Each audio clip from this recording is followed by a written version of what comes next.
Assalamualaikum warahmatullahi wabarakatuh. Saudara-saudara sekalian, baru saja kita mendengarkan putusan Mahkamah Konstitusi terkait hasil akhir Pilpres tahun 2024. Putusan ini sebetulnya tidak mengejutkan. Putusan hari ini mengkonfirmasi bahwa kita semua termasuk MK tak kuasa menghentikan laju pelemahan demokrasi di negeri kita tercinta.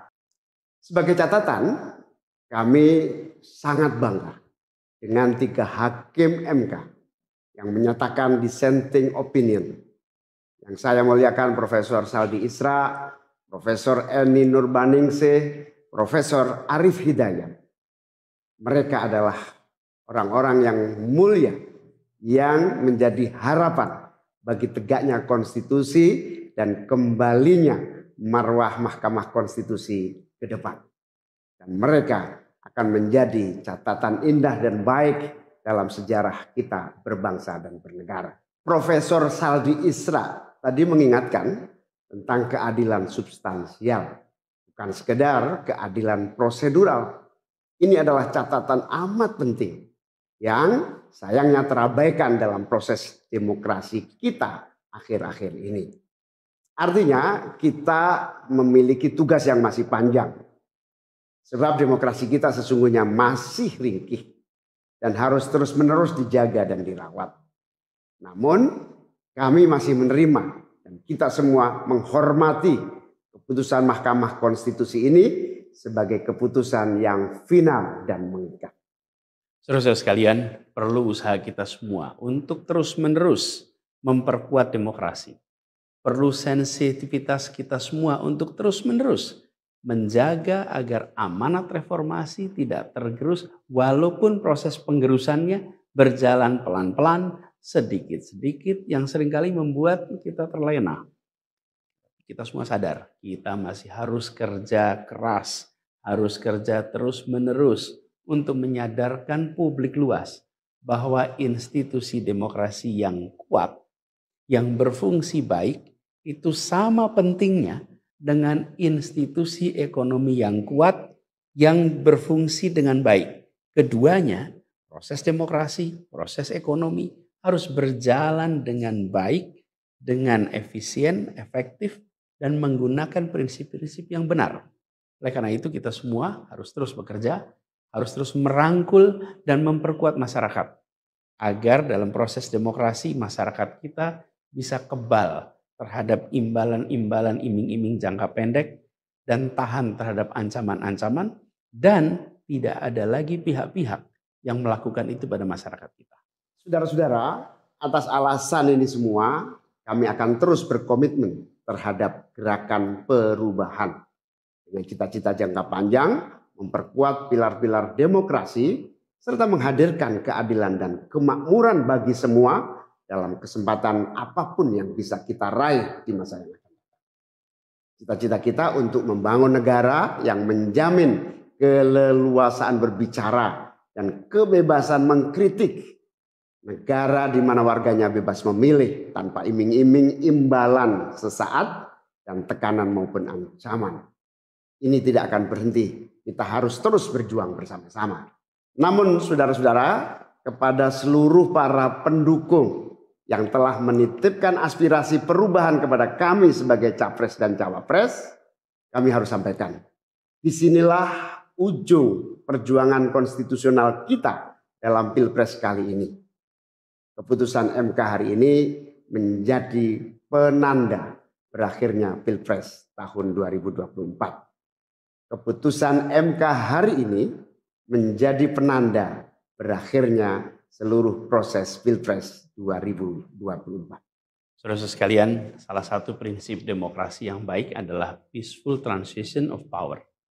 Perpindahan kewenangan yang berjalan dengan damai dari presiden petahana yang segera akan berakhir masa jabatannya kepada presiden terpilih.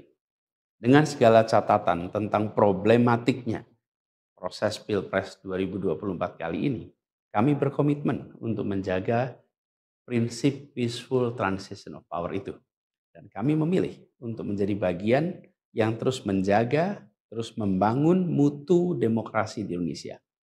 Oleh karena itu, pada hari ini kami menyatakan bahwa bagi kami proses Pilpres 2024 telah terlewati seluruh fasenya.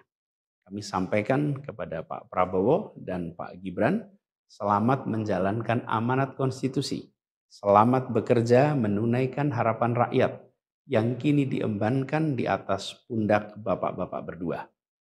Saya sempat berkali-kali ditanya pendapat pribadi tentang Pak Prabowo. Dan saya jawab, beliau adalah seorang patriot. Hari ini saya terus mempercayai sebagai seorang patriot. Beliau adalah seorang yang telah mengalami pendidikan modern sejak usia belia dan berasal dari keluarga intelektual yang amat terpandang. Maka Pak Prabowo tentu paham bahwa dalam demokrasi yang baik, menerima keberadaan oposisi sebagai partner dalam bernegara, menjaga keseimbangan dan independensi 3 cabang kekuasaan, yaitu eksekutif, legislatif, yudikatif. Lalu menjamin kebebasan media sebagai pilar keempat demokrasi, serta yang tidak kalah penting adalah menjaga kebebasan rakyat di dalam bersuara, di dalam mengungkapkan pendapat, di dalam berserikat berkumpul dalam sebuah proses demokrasi. Dan sebagai seorang patriot terdidik, saya percaya Pak Prabowo akan mengembalikan dan akan menjaga nilai-nilai demokrasi ini di masa-masa Indonesia ke depan. Saudara-saudara sekalian, dalam kesempatan ini izinkan kami menyampaikan rasa terima kasih sedalam-dalamnya kepada seluruh pihak yang telah membersamai perjuangan kami.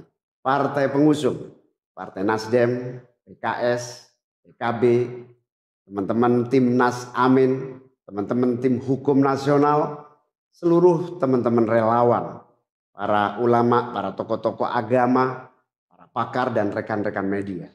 Semua yang telah ikut berjuang bersama-sama mendukung perubahan. Mengorbankan banyak tenaga, pikiran dan harta demi memperjuangkan aspirasi perubahan. Saya ucapkan terima kasih.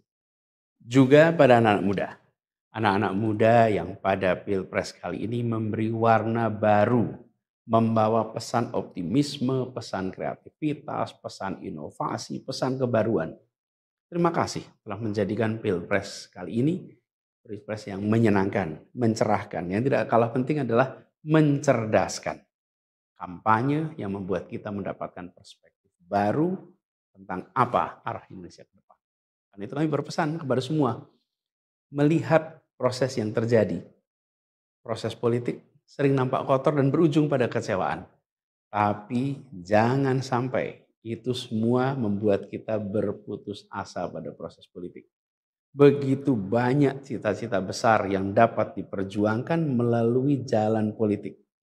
Bila saat ini kondisinya masih begitu mengecewakan, justru ini adalah tanda, ini adalah pengingat bahwa perlu semakin banyak dari kita semua yang mau berjuang di jalan politik.